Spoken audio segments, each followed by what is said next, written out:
नाशिकच्या सिन्नरमधील अशोक खरात उर्फ कॅप्टन यांच्या भोंदूगिरीची आणि लैंगिक शोषणाचं प्रकरण ताजे असतानाच आता नांदेडमधूनही अशीच एक धक्कादायक घटना समोर आली आहे। आध्यात्मिक क्षेत्राला काळीमा फासणाऱ्या या घटनामुळे समाजात संतापाची लाट उसळली आहे। नाशिकमध्ये अंकशास्त्राच्या नावाखाली फसवणूक झाली तर नांदेडमध्ये चक्क एका मठातील महाराजांवर लग्नाचं आमिष दाखवून महिलेवर अत्याचार केल्याचा ठपका ठेवण्यात आलाय। नांदेड शहरातील भाग्यनगर पोलीस ठाण्याच्या हद्दीत असलेल्या बाळगीर महाराज मठात हा संतापजनक प्रकार घडलाय। 28 वर्षीय संशयित आरोपी संत हरिगीर दत्तगीर गिरी याने मठात येणाऱ्या एका 47 वर्षीय महिलेची ओळख वाढवली। या ओळखीचा फायदा घेत आरोपीने महिलेला लग्नाचं आमिष दाखवले आणि तिच्यावर अत्याचार केला अशी तक्रार पीडिताने दिली आहे। जेव्हा पीडित महिलेने लग्नासाठी तगादा लावला तेव्हा आरोपीने लग्नास नकार दिला। आपली फसवणूक झाल्याचं लक्षात येताच महिलेने पोलिसात धाव घेतली आणि पोलिसांनी तातडीने कारवाई करत आरोपीला अटक केली। हे प्रकरण समोर येत असतानाच नाशिकच्या अशोक खरात प्रकरणातील नवनवीन खुलासे महाराष्ट्राला हादरवून सोडत आहेत। खरातने शिवनिका मंदिर ट्रस्टच्या नावाखाली मांडलेला अंधश्रद्धेचा बाजार आणि महिलांच्या शुद्धीकरणाच्या नावाखाली केलेले अघोरी कृत्य यावरून अशा भोंदू व्यक्तीचे धाबे दणाणले आहेत। खरातच्या अटकेनंतर त्याचे राजकीय लागेबांधे आणि कोट्यावधीची मालमत्ता तपासाच्या फेऱ्यात असतानाच नांदेडची ही घटना समोर आली आहे। नांदेड प्रकरणाचा तपास सुरू असलेले भाग्यनगर पोलीस ठाण्याचे पोलीस निरीक्षक संतोष तांबे यांनी ही माहिती दिली।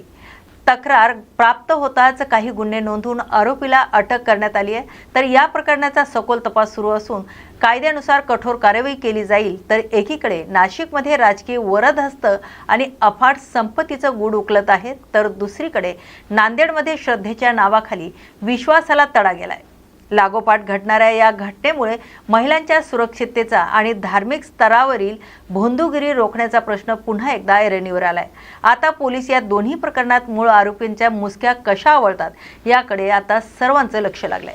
काल दिनांक 21 मार्च रोजी एक 47 वर्षीय महिला जी इतवारा भागातील एका मठामध्ये दर्शनासाठी जात होती आणि तिच्यासोबत तेथील एका 40 वर्षीय महाराजाने तिच्यासोबत संपर्क तयार केला आणि त्या संपर्कातून तुझ्याशी लग्न करतो असे म्हणून तिच्या घरी येऊन एक वेळा व इतर 2 वेळा असे म्हणून 3 वेळा लैंगिक अत्याचार केलेला आहे आणि लग्नाचं आमिष दाखवलं आणि त्यानंतर काही दिवसांनी लग्न करण्यास नकार दिला म्हणून सदर महिलेने काल रोजी पोलीस ठाण्यात फिर्याद दिली। त्यावरून पोलीस ठाणे भाग्यनगर येथे गुन्हा क्रमांक 157/26 कलम 69 351/2 BNS प्रमाणे गुन्हा दाखल आहे आणि पुढील तपास चालू आहे। आरोपी ताब्यात घेतलेला आहे, तपास चालू आहे। सर, ती महिलेने असं उल्लेख केला की तिने गुरु मानलं होतं त्या महाराजांना वगैरे, असं काय आहे? हां, तिने त्यांना गुरु मानलं म्हणून त्यांच्या संपर्कात होती। भिवंडी इस्कॉन अंतर्गत अक्षय पात्र फाउंडेशनच्या माध्यमातून चालणाऱ्या अक्षय पात्र किचनने देशभरात 50 लाख विद्यार्थ्यांना मध्यान्ह भोजन देण्याचा महत्त्वाचा टप्पा गाठलाय। भिवंडी येथे या उपक्रमाच्या माध्यमातून हजारो विद्यार्थ्यांना दररोज सकस आणि स्वच्छ अन्न पुरवलं जाते। भिवंडी पालिका क्षेत्रातील 104 प्राथमिक शाळा आणि अनुदानित शाळांमधील सुमारे 2021 पासून नियमित मध्यान्ह भोजन दिलं जाते।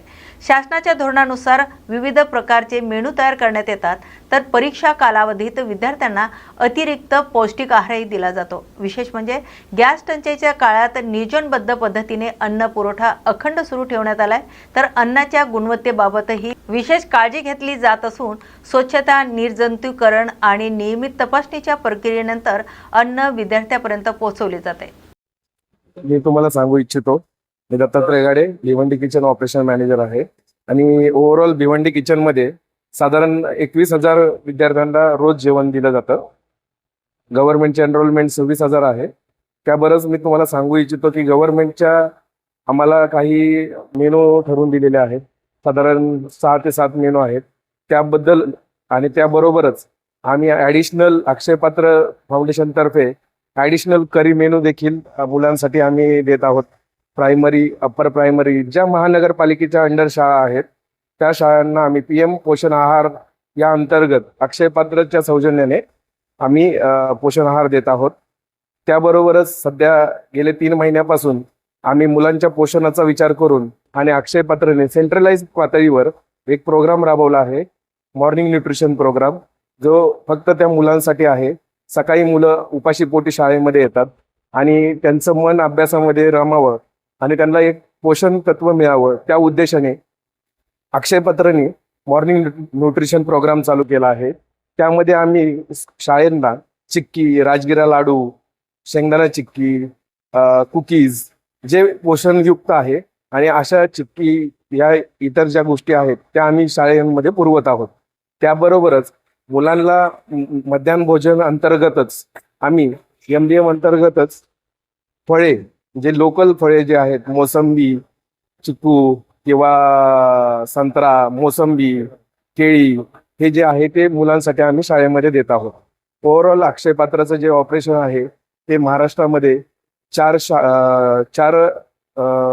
किचनमध्ये आहे आणि साधारण महाराष्ट्रामध्ये आम्ही 60 ते 65 हजार मुलांना रोज जेवण देत आहोत.